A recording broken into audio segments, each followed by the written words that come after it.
Apa yang kita pelajari, bagaimana cara kita belajar, dan bagaimana kita dinilai, semuanya diatur dalam satu komponen penting, yaitu kurikulum.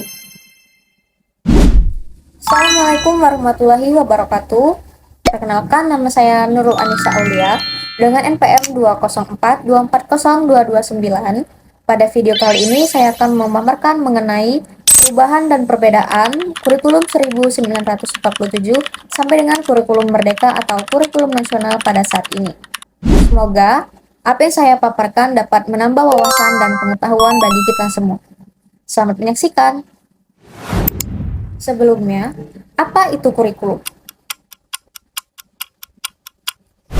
Kurikulum adalah rencana dan pedoman yang digunakan dalam proses pembelajaran untuk mencapai tujuan pendidikan tertentu. Secara sederhana, kurikulum itu seperti peta dalam pendidikan, yang di dalamnya mempunyai tujuan belajar, materi yang akan dipelajari, metode atau cara belajar, dan penilaian atau evaluasi hasil belajar. Kurikulum Indonesia terus berkembang dari tahun 1947 hingga kurikulum merdeka.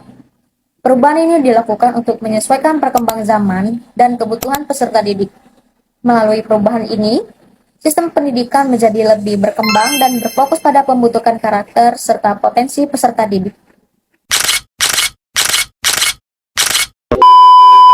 Kurikulum Indonesia mengalami 11 kali perubahan. Yang pertama itu adalah rencana pembelajaran atau kurikulum 1947 yang berlangsung selama 5 tahun, yaitu dari tahun 1947 sampai 1952. Kurikulum ini adalah kurikulum pertama setelah Indonesia merdeka, fokusnya pada pembentukan karakter, semangat kebangsaan, dan pendidikan watak.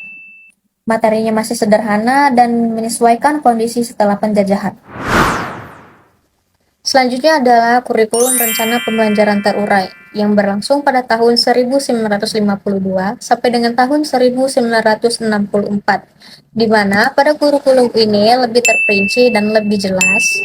Setiap mata pelajarannya memiliki tujuan khusus.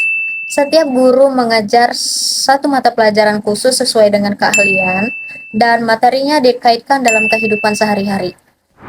Kurikulum Rencana Pendidikan atau Kurikulum 1964 berlangsung selama 4 tahun dari tahun 1964 sampai dengan 1968. Selama kurikulum itu berlangsung, kurikulum ini lebih menekankan pada kreativitas, kecerdasan, dan keterampilan. Kurikulum ini juga disebut dengan konsep Pancawardana, yaitu pengembangan moral, kecerdasan, emosional, keterampilan, dan juga jasmani.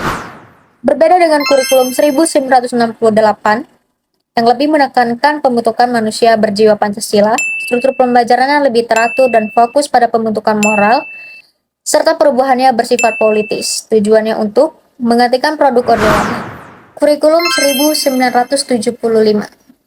Pada kurikulum ini mulai menggunakan sistem tujuan pembelajaran yang sangat rinci. Contohnya itu adalah TIU dan TIK. Pembelajarannya lebih terstruktur dan lebih terencana, dan juga menekankan tujuan pendidikan yang sistematis melalui prosedur pengembangan sistem instruksional atau PPSI, atau dikenal juga dengan istilah Satuan Pelajaran. Kurikulum 1984, atau dikenal dengan sebutan CBSA, Cara Belajar Siswa Aktif, yang mana siswa sangat dituntut untuk aktif dalam pelajaran, tidak hanya mendengar penjelasan dari guru. Kurikulum 1994 dan Suplemen 1999, di mana kurikulum ini merupakan penyempurnaan dari kurikulum 1984. Namun dinilai padat beban belajar, karena jadwal belajar dan mata pelajarannya cukup berat. Kurikulum berbasis kompetensi yang digunakan pada tahun 2004. Kurikulum ini fokus pada penguasaan kompetensi atau kemampuan siswa, bukan hanya materi, tetapi siswa juga diharapkan mampu memahami dan menerapkan pelajaran. Kurikulum 2006 atau disebut juga dengan KTSP, Kurikulum Tingkat Satuan Pendidikan, di mana pada kurikulum ini sekolah diberi kewenangan untuk menyusun kurikulum sesuai dengan kondisi masing-masing, tetapi tetap berdasarkan standar nasional. Selanjutnya adalah kurikulum 2013 atau disebut juga dengan K13 yang lebih menekankan pengembangan sikap, pengetahuan, dan keterampilan dengan cara pendekatan ilmiah, yaitu mengamati, menanya, mencoba, menatar, dan mengomunikasikan. Dan yang terakhir adalah kurikulum merdeka atau kurikulum nasional yang digunakan pada saat ini. Pada kurikulum ini lebih fleksibel dan lebih sederhana. Fokusnya pada pengembangan karakter melalui profil pelajar Pancasila dan pembelajaran berbasis proyek. Sekolah dan guru diberi kebebasan lebih dalam mengajar sesuai kebutuhan siswa di sekolah tersebut.